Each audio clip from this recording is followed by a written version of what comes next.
Baik, kita ingin ke Bang Kapitra. Bang Kapitra, ini kalau kita lihat dari apa yang ditangkap oleh sebagian pihak, tampaknya pemerintah ini tengah mencari dana baru untuk melakukan pembangunan sosial. Apakah memang kita tidak punya dana lagi sehingga menggunakan instrumen berupa wakaf, Bang Kapitra, untuk menutupi celah-celah tadi yang kosong?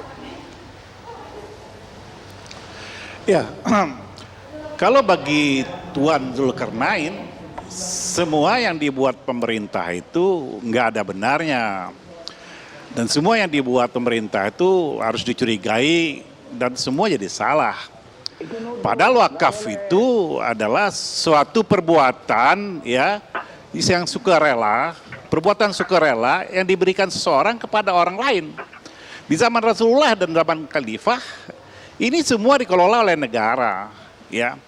Wakaf itu tidak diberikan syarat absolut untuk diberikan ke orang-orang penerima seperti yang diwajibkan kepada pemberian zakat. Wakaf ini boleh saja diberikan kepada negara, apalagi mayoritas di negara ini umat Islam. Dan pemberi wakaf boleh saja memberikan semuanya wakaf dia kepada negara untuk membangun infrastruktur umat, membangun jalan, jembatan. Coba tunjukkan satu ayat yang melarang itu, baik dalam hadis maupun dalam Al-Quran. Dan negara kita ini juga membuat undang-undang tentang wakaf. Coba bayangkan, ya. Jadi artinya apa? Keberpihakan negara ini kepada Islam itu sangat kental. Kita coba tinjau kembali, ya. Politik Islam itu adalah prosperity justice. Ekonominya adalah economic solidarity of distribution. Hukumnya adalah hukum preventif distributif. Artinya tidak apa yang dilakukan pemerintah itu tidak salah. Katakanlah pemerintah itu bangkrut, ya. Lalu masyarakat Muslim berlomba-lomba mewakafkan hartanya, itu boleh. Kan untuk recovery kembali kondisi yang tadinya jatuh untuk naik ke atas. Gunanya apa? Untuk melanjutkan kesinambungan hidup dan negara ini. Jadi jangan semua dijustifikasi, dicari semua lobang-lobang hitam, bahwa itu salah, ya. Dan wakaf ini perbuatan yang sukarela. Katakan rugi, tidak ada masalahnya. Orang yang mewakafkan sesuatu tidak berhak lagi mengambil kembali apa yang diwakafkan. Apalagi mendapatkan keuntungan dari yang diwakafkan. Wakaf itu sesuatu yang lepas, diberikan kepada nazir untuk dikelola, untuk dipakainya. Dan yang pemberi wakaf ini setelah dia memberikan wakafnya selesai, karena itu bagian dari suatu ibadahnya. Tetapi pengelolaannya, ya, kecuali pengelolaan itu disyaratkan untuk bangun masjid atau untuk membuat jembatan, ya. Tapi kalau diserahkan ke negara untuk memulihkan ekonomi, recovery ekonomi, karena ada turbulensi negara karena ada pandemik dan sebagainya. Dan menjadi tanggung jawab sebenarnya umat Islam untuk berpartisipasi, untuk terlibat aktif menyelamatkan bangsa ini. Jadi nggak ada yang salah itu, ya. Apalagi ada payung hukumnya, ya, Undang-Undang Nomor 41 tahun 2004. Jadi semua itu on the track by law. Dan secara teologi Islam juga Bang tidak Kapitra, kita sudah tangkap pesannya. Al-Quran dan hadis. Baik. Apa yang menjadi kesalahan di Baik. situ? Ya. Baik, saya ingin ke Ustadz Bukhari Yusuf selaku Ketua DPR RI dari PKS. Ustadz Bukhari, kalau kita tahu ini case wakaf link sukuk ini sepertinya sudah berjalan sejak 2018 kalau tidak salah, ya. Pengawasannya seperti apa dari DPR RI?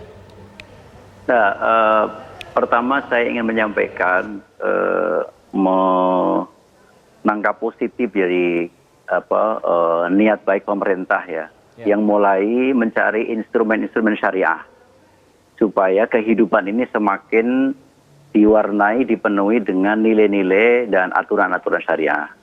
Mulai dari pola perwakafan, kemudian dari konteks masalah perhajian dan masalah yang lain-lainnya. Khususnya di situasi seperti sekarang ini. Akan tetapi yang kemudian perlu kita cermati adalah, satu, bahwa wakaf itu memang betul merupakan sesuai kehendak daripada wakif terhadap nadir gitu. Tetapi embel-embelnya harus jelas. Di situ adalah untuk ibadah atau untuk kepentingan umum yang sesuai dengan syariah. Disitulah kuncinya. Makanya kalau kita lihat di dalam referensi kitab kuning, itu kita temukan. Sekurangnya saya sebutkan 2 hal. Jadi kenapa kemudian terjadi ada instrumen wakaf dalam membangun sebuah satu kehidupan. Pertama, manusia itu kalau sudah meninggal dunia, dia tidak lagi bisa berbuat amal. Oleh karena itu, cara berbuatnya adalah amal jariah. Salah satu bentuk amal jariah itu adalah bentuk wakaf, yang memang dia menyisihkan sebagian hartanya, baik itu harta yang bisa sifatnya uang cash maupun kemudian harta yang sifatnya tetap, yang kemudian kemaslahatan untuk seumur hidup sampai tidak terhingga. Tetapi kemudian yang kedua, kita lihat waktu suatu hari Sayyidina Umar dan ya Rasulullah, saya memperoleh suatu harta kekayaan di Khaybar yang itu merupakan perolehan yang terbaik selama hidupku. Apa yang perlu Anda sampaikan kepada kami? Nabi mengatakan kalau kamu mau, ya wakafkan, pegang itu asalnya, lalu kemudian keuntungannya kamu wakafkan atau sedekahkan. Lalu kemudian digunakanlah demikian. Jadi kalau kita lihat sebenarnya instrumen wakaf ini memang dalam rangka untuk memberdayakan kehidupan masyarakat agar semakin mengikuti tatanan agama Allah. Satu. Kedua, agar kehidupan sosial ini semakin friendly dengan nilai-nilai ketuhanan, nilai keislaman. Nah, yang menjadi catatan saya adalah sebaiknya pemerintah sebelum mengeksploitasi instrumen wakaf ini ke dalam pembangunan, saya sarankan itu lembaga wakaf BWI itu dibesarkan dulu. BWI itu dibiayai oleh APBN dulu supaya bagus, lembaganya mampu, kemudian memandirikan terhadap wakaf yang ada. Potensi wakaf di Indonesia ini untuk tanah saja itu lebih daripada 50 juta hektar. 50 juta hektar. Lebih daripada setiap kekayaan yang ada luar biasa. Baik. Nah, maksud saya bukan 50 juta hektar ya. Lebih daripada 50.000 hektar. 5 juta hektar lebih yang kemudian potensinya. Tetapi kemudian lembaga ini tidak mampu untuk melegalkan tanah-tanah itu. Nah, ini saja dulu lembaga wakaf ini dibesarkan oleh pemerintah. Pemerintah kasih anggaran yang besar. Selama ini anggarannya hanya untuk pegawainya saja. Nah, bagaimana kemudian kalau kemudian pegawainya sudah lembaganya dibesarkan, memiliki haibah di depan publik, lalu mendapatkan respon publik yang bagus, baru kemudian instrumen yang lain dipakai. Jangan kemudian maunya enaknya saja gitu. Ya. Ambil bagusnya dia, nilai syariah dia ambil enaknya, tetapi kemudian untuk membangun terhadap iklim wujudnya nilai-nilai agama itu tidak difasilitasi. Saya kira tidak tepat juga. Karena itu kami di Komisi 8 terhadap salah satu mitra kami yang namanya Badan Wakaf Indonesia sampai hari ini sangat memprihatinkan. Baik. Jadi yang namanya anggaran itu hanya setahun kurang lebih sekitar 18 miliar. Itu untuk apa itu 18 miliar? Lalu kemudian bagaimana dia akan membuat kegiatan? Saya juga pernah ketemu jadi salah satu ke Badan Wakaf NU mengatakan, Pak Ustadz, saya nggak punya dana untuk bisa membantu masyarakat-masyarakat yang punya tanah-tanah wakaf, lalu kemudian tanah wakaf itu bisa sertifikatkan. Nah, yang kedua, peluang kedua adalah kalau kemudian ada satu kebijakan pemerintah yang besar, bagaimana supaya tanah wakaf ini bisa dijadikan sebagai salah satu agunan atau apa saja yang kemudian bernilai produktif. Ini juga merupakan sesuatu yang luar biasa. Nah, kalau itu yang kemudian didandani terlebih dahulu, tidak kemudian mengambil dana cash masyarakat, lalu kemudian dengan menggunakan instrumen wakaf semata-mata, saya kira tadi komentarnya tengudulkannya agak berbeda, saya kira. Terima kasih. Baik. Silakan Pak Suminto. Tampaknya ini harus ditanggapi oleh Pak Suminto. Daripada kita berbicara soal instrumennya dulu, mendingan kita fokus dulu nih untuk membesarkan, membiayai, memupuk lembaga wakafnya. Ya, terima kasih Mbak. Jadi kan yang perlu diingat bahwa ketika ada inisiatif Kes Wakaf Link Sukuk itu sesungguhnya itu merupakan inisiatif dari BWI. Di mana BWI memiliki aspirasi, memiliki keinginan untuk mengelola Kes Wakaf itu secara produktif. Jadi kalau kita berbicara mengenai cash wakaf atau wakaf tunai, maka wakif bisa melakukan melalui dua bentuk. Yang pertama adalah wakaf tunai secara permanen, yang kedua adalah wakaf tunai secara temporer.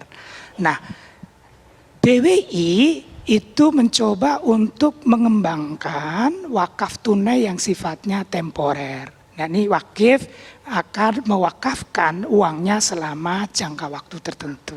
Misalnya 2 tahun, 3 tahun, 5 tahun. Karena uang ini diwakafkan untuk jangka waktu tertentu, Baik.